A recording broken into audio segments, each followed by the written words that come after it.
आजकल जिस स्तर पे संन्यास की खबरें आ रही हैं, बॉलीवुड से लेके आईआईटी फील्ड तक, मुझे लगता है कि मैं कहीं संन्यास ना ले लूँ। ऐसी खबरें देख के मन विचलित होने लगता है और भोग विलास से ऊपर उठने लगता है। कुछ दिन पहले आईआईटी वाले बाबा ने हाइप पकड़ी, कुछ दिन बहुत तीव्रता से उनकी सनसनी की तरह वो फैले। कुछ वीडियोज़ में बहुत अच्छा रहा, कुछ वीडियोज़ में बहुत बुरा रहा। आज बहुत डिफरेंट लग रहे हैं, बहुत डिफरेंट, बहुत अच्छे लग रहे हैं। मैं तो सबसे सुंदर तो मैं ही हूँ ना। अब मैं कृष्णा हूँ तो सबसे सुंदर कौन है दुनिया में? उसी के बीच में ममता कुलकर्णी जी की खबर आ गई कि किन्नर अखाड़े ने उनको महामंडलेश्वर की उपाधि दे दी है। इसी के बहाने मैंने कुछ ऐसे एग्जाम्पल्स निकाले बॉलीवुड से जिन्होंने पहले अतीत में संन्यास लिया, वो भी चढ़ते ग्राफ के साथ। वो अपनी ज़िंदगी के पीक टाइम पे थे, सक्सेस के पीक टाइम पे, फिर भी उन्होंने संन्यास लिया। कुछ ऐसे 4-5 उदाहरण मैंने निकाले हैं और जानने की कोशिश की है कि उन्होंने संन्यास क्यों लिया। देखते हैं किस किस ने अपने करियर के पीक टाइम पे संन्यास लिया। आईआईटी वाले बाबा की बात मैं अन्य वीडियो में कर चुका हूँ। शुरू में एक वीडियो बना दी थी, उसकी लिंक यहाँ मिल जाएगी, आपको लिंक चटका कर देख सकते हैं। बात ममता कुलकर्णी जी से शुरू करते हैं। उन्होंने कहा कि आज से करीब 23 साल पहले मैंने संन्यास ले लिया बॉलीवुड से, और उन्होंने ये कहा कि जब मैंने संन्यास लिया तब मैं अपने करियर के पीक पे थी। I had 25 films in my hand. मैं सफलता पा रही थी, ऐसा नहीं था कि मैं विफल हो गई थी, मेरे को फिल्में नहीं मिल रही थी, मेरे को काम नहीं मिल रहा था। बस मैं चकाचौंध से उससे ऊब गई थी और मुझे मेंटल पीस चाहिए थी। मैं संन्यास की तरफ बढ़ गई और आज वो कहती हैं कि मेरी तपस्या पूरी हुई। किन्नर अखाड़े ने मुझे महामंडलेश्वर की उपाधि दी और मुझे लगता है कि पिछले 3 दिन से जो किन्नर अखाड़े के संत हैं वो मेरी परीक्षा ले रहे थे और मुझे पता भी नहीं था। आज महाकुंभ में स्नान करके मैं सनातन की सेवा में अपना जीवन समर्पित कर दूंगी। दूसरा उदाहरण है बरखा मदान का। ये एक्ट्रेस मॉडल रहीं, प्रोड्यूसर रहीं और एक्टिंग की। इनकी सर्वश्रेष्ठ फिल्मों में एक भूत नाम की फिल्म शामिल है। ये कहती है कि मैंने दलाई लामा से प्रभावित होकर बौद्ध नन बन गई, बौद्ध धर्म को स्वीकार कर लिया। ये भी विफल नहीं थी, ये भी सक्सेस पा रही थी और लगातार ऊंचाई की तरफ बढ़ रही थी। आपको इंटरेस्टिंग फैक्ट बताता हूँ, जब 1994 में मिस इंडिया पीजेंट हो रहा था, कंपटीशन हो रहा था, ऐश्वर्या राय के सामने सीधे बरखा मदान थी। इस कंपटीशन में सुष्मिता सेन ने भी हिस्सा लिया था। ऐश्वर्या राय के सामने जो प्रतिद्वंदी थी उनका नाम बरखा मदान था, जिनका आज जो नाम है बौद्ध धर्म ग्रहण करने के बाद ग्यालतेन समतेन। अगर प्रोनाउंसिएशन में कोई दिक्कत हो रही है तो माफ़ी चाहता हूँ। इन्होंने कहा ये नाम पाकर मुझे नया जीवन मिला है और दलाई लामा से इतनी प्रभावित हुई कि इन्होंने सब छोड़ छाड़ दिया, मोह माया, और बौद्ध धर्म की नन बन गई। आजकल ये सोशल मीडिया पे वायरल हो रही हैं, जबकि इन्होंने संन्यास लगभग 2012 में लिया था, लेकिन 2024 में इन्होंने सुर्खियां बटोरी। तीसरा नाम मैं लेना चाहूँगा विनोद खन्ना का। वो भी अपने कैरियर के पीक टाइम पे थे, सक्सेस मिल रही थी, लेकिन अचानक से घर बार छोड़ के चले गए।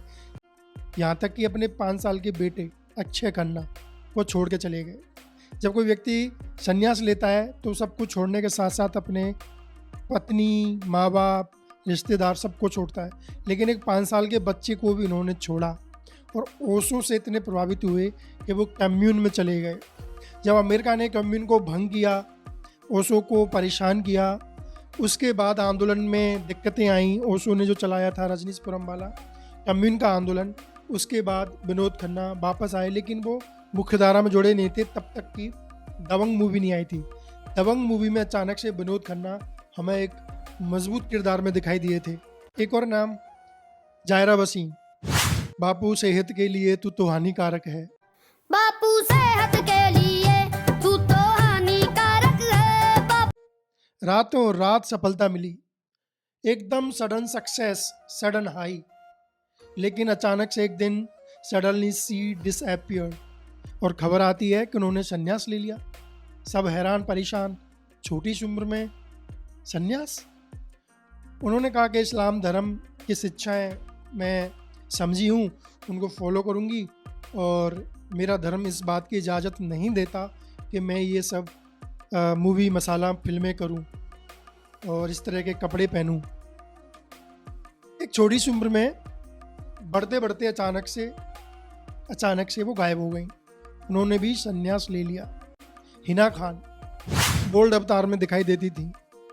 बॉयफ्रेंड से ब्रेकअप हुआ, उनका मोह भंग हो गया चमकती दुनिया से, शोहरत से, अचानक गायब हुई और ऐसे कपड़ों में दिखाई दी जो सबको हैरानी में डाल दिया।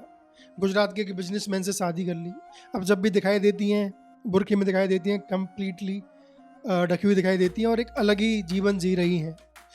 कुछ लोगों ने कहा ये एग्जाम्पल्स उनमें से हैं, 100 मुँह से खा के बिल्ली हज को चली। एक उदाहरण सोफिया का, वो भी ग्लैमरस लड़की, मॉडल लड़की, आइटम सॉन्ग्स करने वाली लड़की अचानक से गायब हो जाती है और वो भी संन्यास ले लेती है। आप दोनों रूपों को देखें तो कितना अंतर है। एक लड़की जो बोल्ड अवतार में है वो अचानक से सन्यासी बन जाए। ये सारे एग्जाम्पल्स बॉलीवुड से हैं। बहुत सारे एग्जाम्पल्स हमारी इंडस्ट्री से भी होंगे, बहुत सारे एग्जाम्पल्स इंटरनेशनल लेवल पे भी होंगे, उनकी जांच पड़ताल फिर कभी और। लेकिन कुछ मामले ऐसे भी हैं जो एकदम से लाइमलाइट में आना चाहते हैं, जैसे कि बिग बॉस में एक पुरानी एक्ट्रेस शिल्पा सलोडकर दिखाई दी। वो इस दुनिया में वापस आना चाहती हैं। सी वॉन्ट्स टू वर्क अगेन। वो करीब 25 से 30 साल बाद फिर से बॉलीवुड में आ रही हैं और अपना नाम बनाना चाहती हैं, फिर से स्थापित करना चाहती हैं। तो आना और जाना जीवन में लगा रहता है। कुछ लोग संन्यास ले रहे हैं, कुछ लोग संन्यास के बाद वापस आ रहे हैं। ज़िंदगी है, कब किसको किस मोड़ पे ले जाए मालूम नहीं। आप ज़िंदगी के किस मोड़ पे चल रहे हैं, आपका इन सारी घटनाओं के बारे में क्या सोचना है। IIT वाला बाबा, ममता कुलकर्णी, बरखा मदान, विनोद खन्ना, सोफी अयात, तैरा वसीम, इतने सारे नाम हैं। सब में एक ही बात है, सब चकाचौंध में थे और अचानक से गायब होने का मन बना लिया। इनको देखा देखी आपके मन पे क्या प्रभाव पड़ रहा है, आप कमेंट करके अपने ख्यालात हमें बता सकते हैं। चैनल से जुड़ने के लिए धन्यवाद। अगर आप चैनल पर नए हैं तो सब्सक्राइब कर सकते हैं। नमस्कार।